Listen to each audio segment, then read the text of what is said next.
How to explain the 2008 U.S. financial crisis to your kids by Say It Visually. Picture a teeter-totter. It's fun when they're going up and down. It's not fun when they're standing still. That's how our economy works. Real money and promises about money go back and forth in a constantly changing balance. It's called credit. Buying a house is a good example. Houses are expensive. So, people promise a bank more money later to borrow a little money today. The promise they make, sort of an IOU, is called a mortgage. They get the house today. The bank actually owns the house. That's called collateral. Every month, they pay a little bit back.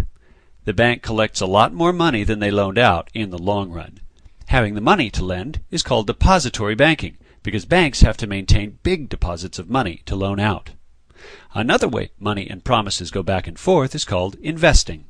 Businesses are supposed to make more money than they spend, but sometimes they need money to get started or to run, so they'll promise some of the excess money from the future to get starting money today. The promise they make is called a security.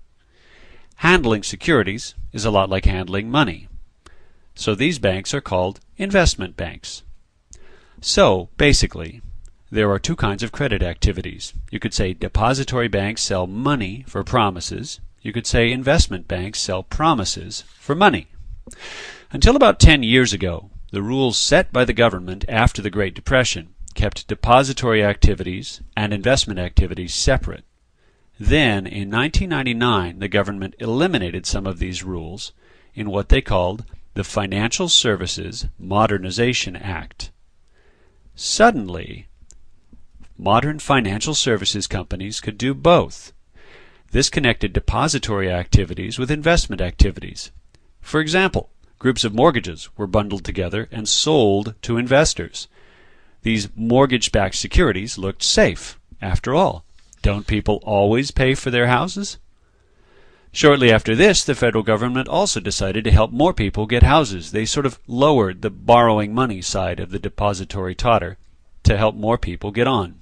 Millions who couldn't have afforded to promise house payments before suddenly could. But it turned into what's called a boom. Lots of people wanted to buy faster than houses could be built, so the price went up. People temporarily forgot that up is always balanced by down. Many big financial services companies sold mortgage-backed securities, big bundles of promises. And since house prices were going up, investors worldwide thought they might return a lot of money. But the thing depended on most homeowners making their mortgage payments. Then, the house buying teeter tipped back up. Some house payments became a lot more expensive, and some people who'd promised mortgage payments couldn't afford them. They basically had to jump off the end, and you know what happens when someone does that.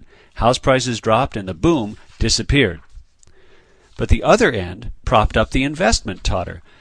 The collateral houses weren't worth as much as the long-term mortgage payments. Without these, banks had to use their own deposits to pay investors. After a while, they just ran out. When a bank runs out of money to meet its promises, it has to close down. That's just what happened.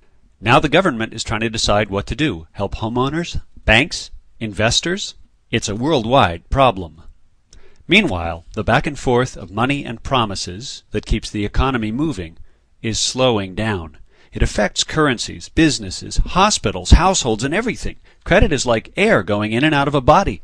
We can't keep running without it. We changed the rules to modernize our financial system, but we didn't get the job done. How do we fix this and restore responsible balance between money and promises?